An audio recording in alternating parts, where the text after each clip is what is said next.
आज मी येत होते तर मला अजिंक्य ताऱ्या संबंधीची एक खूप छान मनोरंजन गोष्ट वाचायला मिळाली। औरंगजेब भयंकर त्रस्त झाला होता की शिवाजी महाराजांनंतर सुद्धा त्यांचे सगळे किल्ले आपल्या ताब्यात येऊ शकत नाहीत म्हणजे काय, आणि अशा त्रस्ततेत महाराष्ट्रामध्ये तो राहत होता आणि भोसले परिवाराचा आणि महाराष्ट्राचा आणि स्वराज्याचा संपूर्ण नायनाट करण्याचा त्याचा विचार होता। आणि तोच नाही तर त्याचा सगळा परिवार जवळजवळ महाराष्ट्रात तळ ठोकून होता। दिल्लीहून आले होते बघा, आणि त्यांना दाद देत नव्हतो असे आपण मराठी होतो। तर असा हा औरंगजेब आणि त्याचा मुलगा होता आझम, अजिंक्य तारा घ्यायचा असं त्यांनी ठरवलं आणि तो घ्यायचा आणि आपल्या वडिलांना पेश करायचा अशी त्याची मनात इच्छा होती।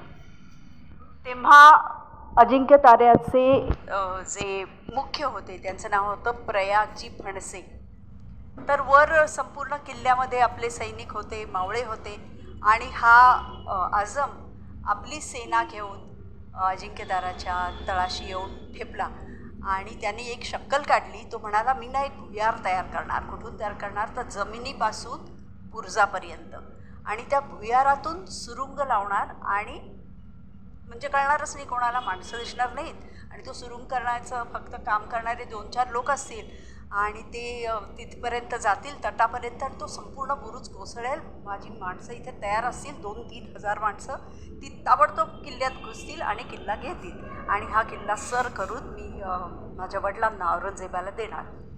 ठरली त्याची सगळी योजना, आणि त्यांनी कष्ट करून तिथे तळ ठोकून ते सगळं भुयार निर्माण केलं।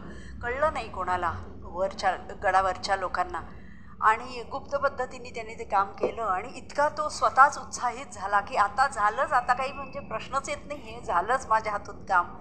आणि त्यांनी वडिलांना निरोप पाठवला की तुम्ही या, तुमच्या डोळ्यासमोर मी सर करतो। औरंगजेब म्हणाला, अरे बाबा नुसता उत्साह आहे का खरं आहे? म्हणाला, नाही नाही, तुम्ही बघाल कसा घेतो, आणि तुम्हाला नजराणा देतोय आता हा, मी तुमच्या पायाशी आणून ठेवतोय किल्ला, बघा। आणि कसा तो औरंग्या तो आला आपल्या मुलाचं कौतुक बघायला। त्याला खरंच वाटलं की मिळणार आपल्याला अजिंक्य तारा। औरंगजेब स्वतः छावणी ठोकून इथे जवळ अजिंक्य ताराजवळ उपस्थित होता, आणि हे सगळं वरून बघत होते, पण त्यांना लक्षात येत नव्हतं की काय चाललंय, एवढी माणसं का आहेत गडाच्या खाली। ठरला, औरंगजेब येऊन पोचलं त्या दिवशी बरोबर त्या जो भुयार केलं होतं त्या भुयारात 2 सुरुंग पेरले होते, आणि एक सुरुंगाची वात पेटवली गेली, आणि ती सुरुंगाची वात पेटत पेटत पेटत पेटत बरोबर ती त्या तटापर्यंत गेली। धाडकन तट फुटला, हे इतिहासात लिहिलेलं आहे सगळं, आणि प्रचंड मोठ्या मोठ्या शिळा तिथे पडल्या, आणि आपलं नशीब असं की आपले किल्लेदार फणसे हे त्यात वाचले, उडून पडले एका मातीच्या ढिगाऱ्यावर, आणि ते त्यात वाचले। पण ते त्यांना सहन झालं नाही की इतकी गोष्ट आपल्या लक्षात कशी आली नाही, आणि त्यांनी ताबडतोब सैन्य आपलं तयार केलं आणि सांगितलं की काहीतरी गडबड आहे, आपल्याला याच्यामध्ये अजिबात हायगय करून चालणार नाही। 2000 सैनिक खाली उभं होतं की ठरलं होतं दुसरा सुरुंग उडला की ते 2000 सैनिक जाणार। पण झाली अशी गंमत की तो जो सुरुंग उडला त्यांनी आपले काही लोक तर गेलेच, पण त्यांचे अनेक लोक त्याच बुरुजाच्या दगडांच्या वर्षावाखाली गाडले गेले। आझमला समजेना, पण तो म्हटला ठीक आहे, अजून एक सुरुंग आहे, तो उडला की मग तर काय एवढं मोठं खिंडार पडेल की माझी सगळी सेना त्याच्यातून जाईल आणि गड घेईल। पण तसं काही झालं नाही। दुसरा सुरुंग उडला आणि संपूर्ण बुरुजाचे जे सगळे दगड होते ते त्या 2000 सैनिकांवर पडले, आणि ते स्वतःच त्याच्या खाली गाडले गेले।